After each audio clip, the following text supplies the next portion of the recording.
dire avec Sylvie Petiot, la première adjointe au développement économique, que nous sommes très heureux d'accueillir ici cette belle manifestation.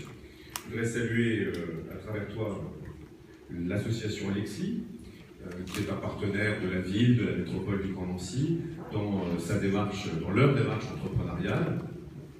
On a récemment dans la presse d'ailleurs eu un très beau papier qui montrait les conditions que se fixe le pôle entrepreneurial auquel Alexis participe.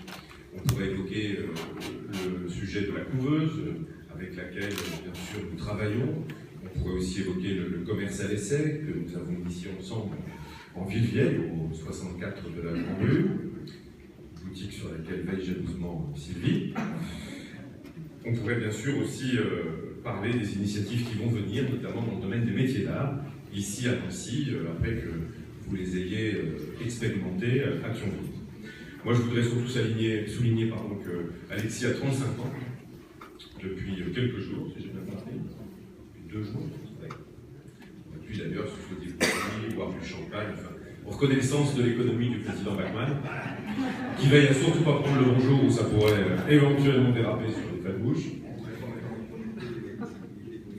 Quelle générosité, quel homme avisé. Mais je veux dire en tout cas que ça prouve qu'Alexis est évidemment un opérateur du territoire en matière de développement économique et notamment d'accompagnement de porteurs de projets économiques et d'entrepreneurs. Je voudrais dire quelques mots sur ce point, rapidement. Dire qu'en devenant métropole, le Grand Nancy a arrêté une stratégie de développement économique.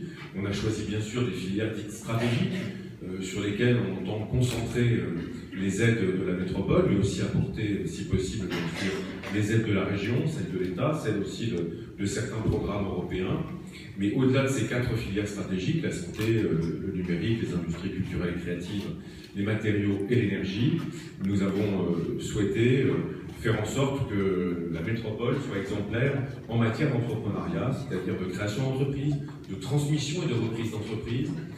C'est un indispensable choix que nous faisons. Vous le savez, dans l'Est de la France, on va dire de la mer du Nord jusqu'au lac Léman, que ce soit les Hauts-de-France, que ce soit le Grand Est, que ce soit Bourgogne-Franche-Comté, ce quart nord-est, depuis notamment la crise de 2008, est durement affecté parce qu'on a perdu une ressource économique, notamment dans le champ de l'industrie de la logistique, et on ne l'a pas encore remplacé par les filières et les entreprises d'aujourd'hui et de demain. Et ça se ressent bien sûr sur le plan démographique. Souvent, on constate que ces régions sont des régions qui ne gagnent pas d'habitants, alors que la France est un pays qui grandit démographiquement, et ça vient évidemment du fait que la population active marque le pas. Donc il est essentiel de développer cette population active pour retrouver une dynamique démographique et pour être de nouveau plus attractif, et ça passe évidemment, pour avoir plus d'employés, il faut plus d'employeurs. Donc ça passe par la capacité à accueillir plus d'entrepreneurs ou à faire en sorte que des habitants du territoire puissent entreprendre, créer, transformer l'essai et avancer dans leurs projets économiques. Donc l'entrepreneuriat est au cœur de la stratégie de développement économique de la métropole, et c'est notamment un axe que nous avons mis en avant avec nos partenaires. Je pense particulièrement à l'Université de Lorraine et à la Chambre de commerce métropolitaine qui nous accompagne dans cette démarche. Sur le concours trajectoire, je voudrais simplement dire un mot, parce que je sais que c'est un événement qui est bien installé maintenant, 18e édition. C'est un rendez-vous.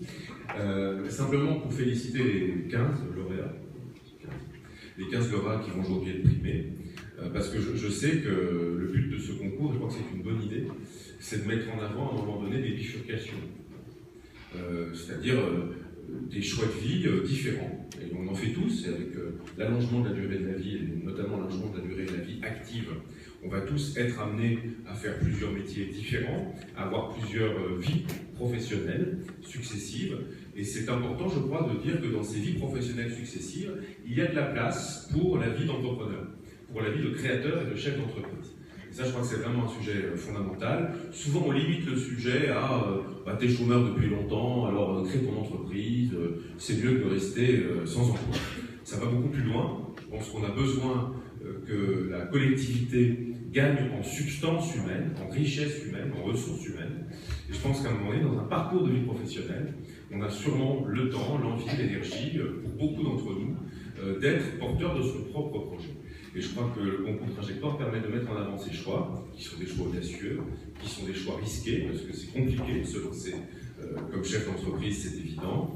Et je crois que c'est important de montrer que ces choix, on les souligne, on les valorise et on en est fiers. Je voudrais remercier d'ailleurs l'ensemble des partenaires économiques qui accompagnent Alexis dans le soutien aux lauréats et vous souhaiter une heureuse soirée. Je vais l'excuser par avance mon départ en cours de manifestation. On est à Nancy dans la séquence de consultation des habitants sur la maquette des rythmes scolaires qu'ils souhaitent.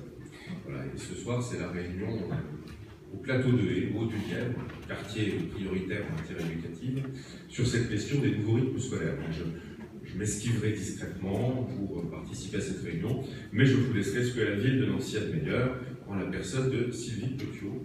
Voilà, je vous remercie de votre attention et je passe la parole au président.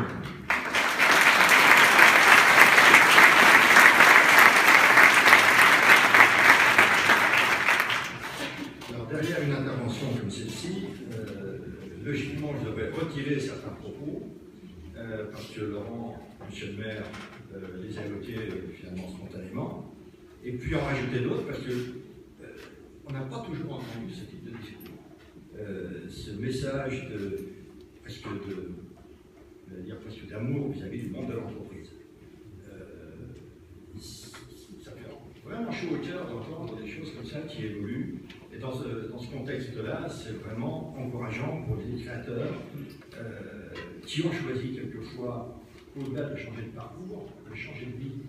Parce que passer d'un statut de salarié à un statut de chef d'entreprise, c'est pas toujours simple. Je crois que j'aurai l'occasion de l'évoquer tout à l'heure à propos d'une lauréate. Parce que ce qu'on ne sait pas, la plupart du temps, c'est que lorsque vous passez du statut de salarié à celui de chef d'entreprise, vous avez aussi votre cercle amical qui se modifie. Vous n'êtes plus de la même famille. Là aussi, la première adjointe en charge du développement économique est passée par là. Tu confirmes? Bon, alors là, ça c'est bien. Voilà. En tout cas, monsieur le maire, merci de votre accueil. Très sympa. Et puis merci pour la mise à disposition de ce bel endroit. Alors je voudrais aller un peu plus loin que monsieur le maire en soulignant quand même un certain nombre de personnes qui sont ici présentes. Je pense normalement Valérie Debord, vice-présidente du conseil régional, devrait nous rejoindre et en remplacement ou représentant plutôt monsieur Jean Rotner, le président. Sylvie Petiot, qui a déjà été évoquée à plusieurs reprises, là, depuis quelques minutes, première adjointe à la ville de Nancy, et qui représente M. Rossineau, président de la métropole. Lise Rosler, conseillère régionale et représentant de la communauté de communes de Bade et Moselle. Roselyne Pierrel, représentante présidente de la communauté d'agglo de Saint-Guédolo. Messieurs Laurent Garcia, député. M. Philippe Gérardi, alors qui lui, je crois, je ne sais pas si, voilà, il vient d'arriver. Voilà, bah oui, mais de la Meuse, ben, c'est pas toujours facile. Monsieur Philippe Gérardi, président de la communauté de communes d'Étain. Serge Bouly, je ne l'ai pas vu. Michel Collin, vice-président de la communauté de communes de l'Aire à l'Argonne. Alors j'ai compris tout à l'heure que c'est une nouvelle appellation. En fait, c'est tout un fuseau qui passe par la forêt de l'Argonne et qui va jusqu'à Beaulieu-en-Argonne. Si quelqu'un ne connaît pas Beaulieu-en-Argonne, allez-y. C'est vraiment un village qui porte son nom. Ah, ce soir. La dernière fois que j'y suis allé, c'était lorsqu'il y avait l'éclipse. Donc c'était en pleine journée. Mais ce soir, je ne suis pas sûr qu'on le verrait. Monsieur Patrice Nobian, qui est vice-président de la communauté de communes de l'Ouest Vosgien. Monsieur Patrice Bourset, représentant le président de l'Ouest Métropole. Monsieur Christophe Ratier, adjoint au développement économique de la ville de Metz-et-Ville. Monsieur Émeric Génillot, conseiller délégué à la ville de Liutz. Et monsieur Charles Villeneuve de Gentil, qui est le directeur de ce beau musée. Alors j'espère n'avoir oublié personne, mais ça je n'en suis pas sûr. En tout cas, si tel était le cas, merci par avance de bien vouloir m'excuser. En tout cas, au travers de ces personnes que j'ai citées, il y a déjà une satisfaction, c'est que les 4 départements lorrains sont représentés ici ce soir. Au-delà des élus, il y a bien sûr lieu de remercier 2 autres groupes de personnes étroitement liés et qui seront cités au fur et à mesure du déroulé de la manifestation, c'est-à-dire les lauréats, bien sûr, de ce soir, Et puis les partenaires, parce que sans les partenaires, et encore à plus forte raison sans les lauréats, cette manifestation n'aurait pas lieu d'exister. Donc là, je pourrais raccourcir aussi, puisqu'effectivement, M. le maire l'a déjà dit, c'est la 18e édition, avec 18 partenaires, dont 13 intercommunalités. Là, chaque année, le nombre d'intercommunalités partenaires augmente. L'association Alexis vient de passer le cap des 35 ans d'existence, tout comme 35 ans de direction de son délégué général. Quel courage il a! Voilà, bravo.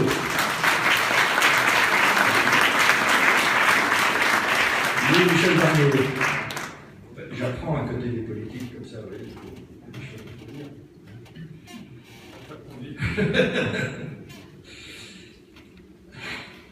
Alors, les trophées qui vont vous être remis ce soir, en plus, ont un caractère particulier parce que c'est l'œuvre d'Alexandre Viel, de l'entreprise Alex Viel, qui est un monsieur qui est passé par la couveuse Alexis, qui a ensuite créé son entreprise en 2013 pour devenir lauréat du concours Trajectoire en 2014. Alors, il est Alexandre, il est... Voilà. Bravo.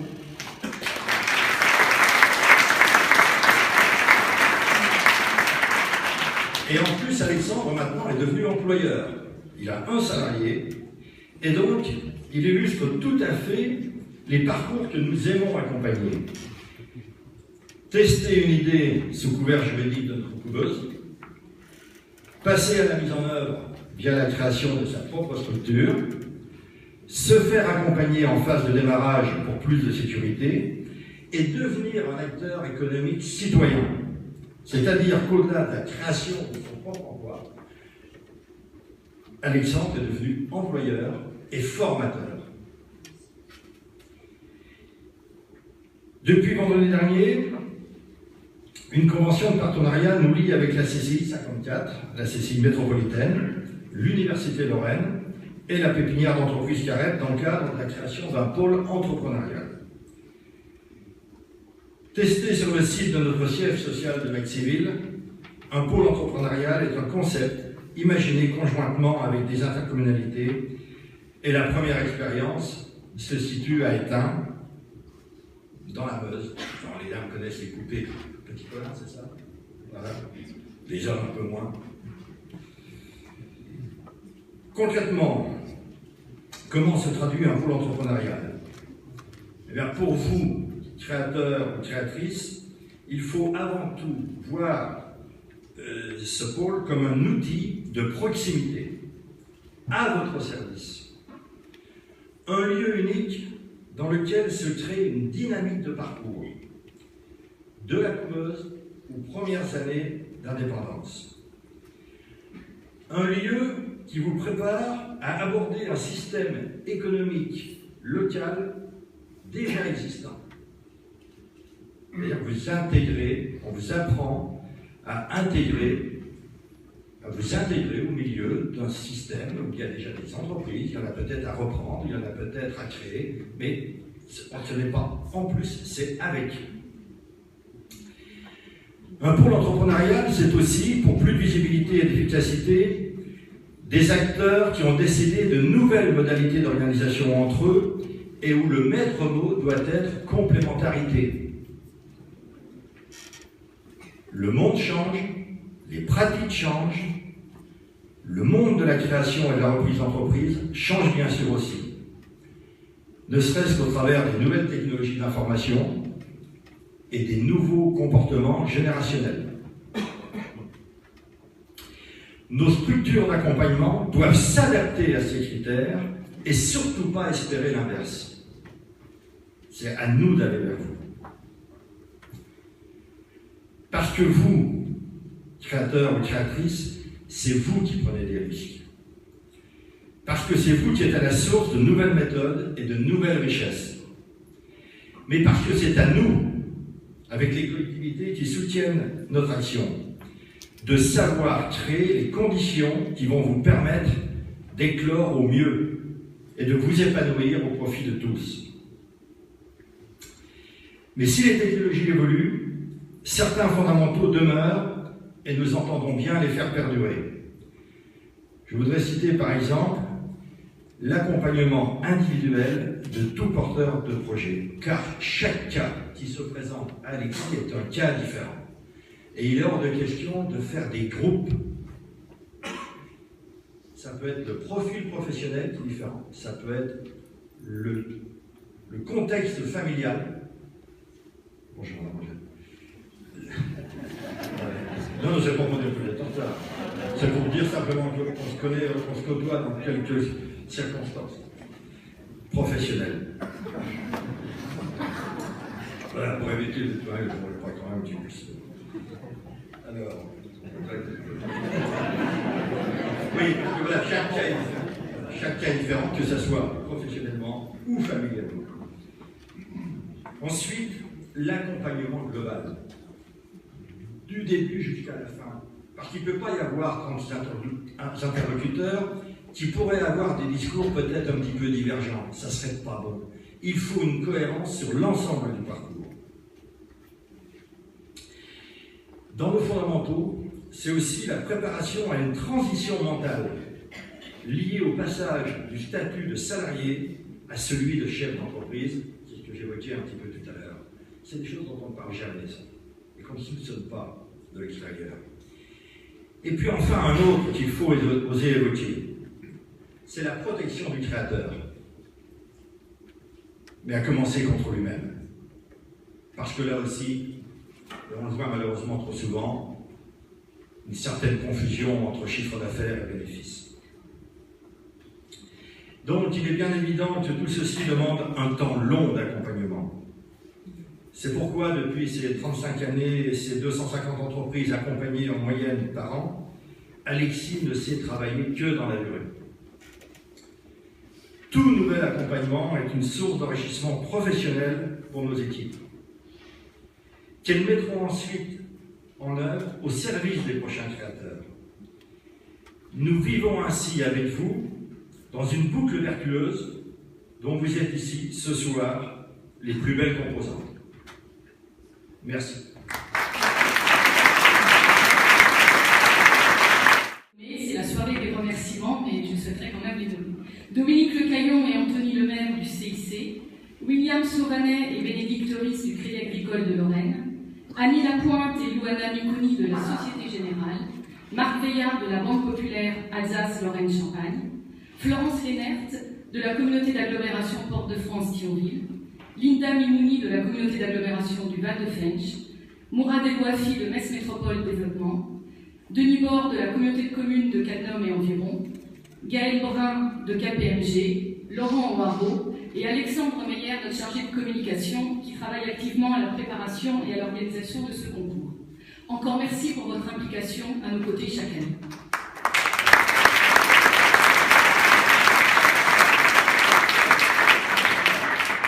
Je souhaiterais aussi vous donner quelques éléments chiffrés sur cette 18e édition.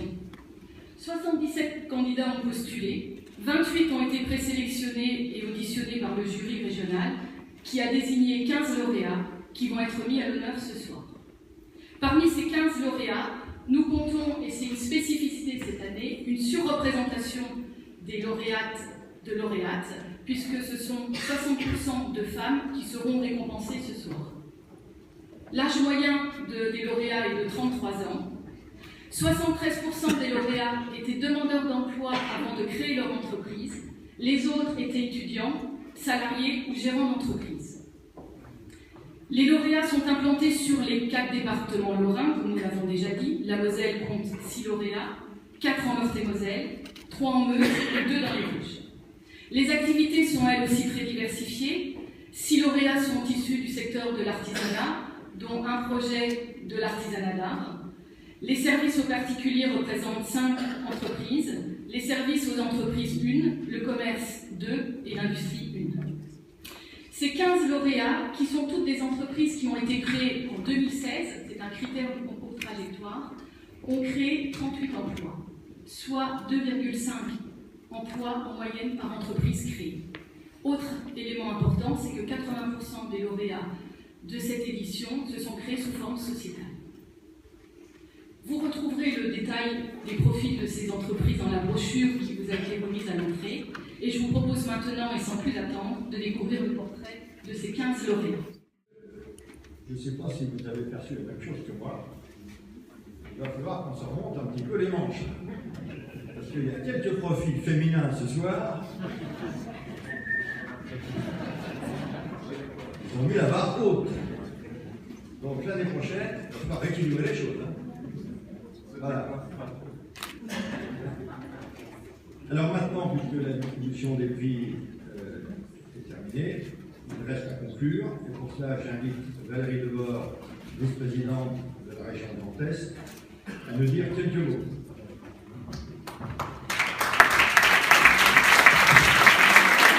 Bonsoir à toutes et à tous, ce sera très court, rassurez-vous. Ça a été dit, notre région manque d'entrepreneurs. Elle manque d'entrepreneurs et en plus elle vieillit. Notre région a besoin de maintenir son niveau de création, son niveau d'entrepreneur, bien sûr pour pouvoir reprendre beaucoup d'entreprises qui vont en avoir besoin et puis pour pouvoir continuer par capillarité à assurer ce dont notre territoire a besoin en termes de services, en termes d'accompagnement, en termes d'industrie, en termes de bâtiments, dans toutes les branches professionnelles qui font vivre un pays et une région. Donc une initiative comme celle-là, cher président Bachmann, c'est une bonne initiative parce qu'il faut mettre à l'honneur ceux qui entreprennent, ceux qui prennent le risque. On l'a dit à plusieurs reprises ici et c'est important. Je suis d'ailleurs contente de voir des banquiers parmi nous ce soir qui sont essentiels, ceux qui prennent le risque d'entreprendre. C'est Vassili Petiot, la première adjointe de Nancy, qui va me démentir.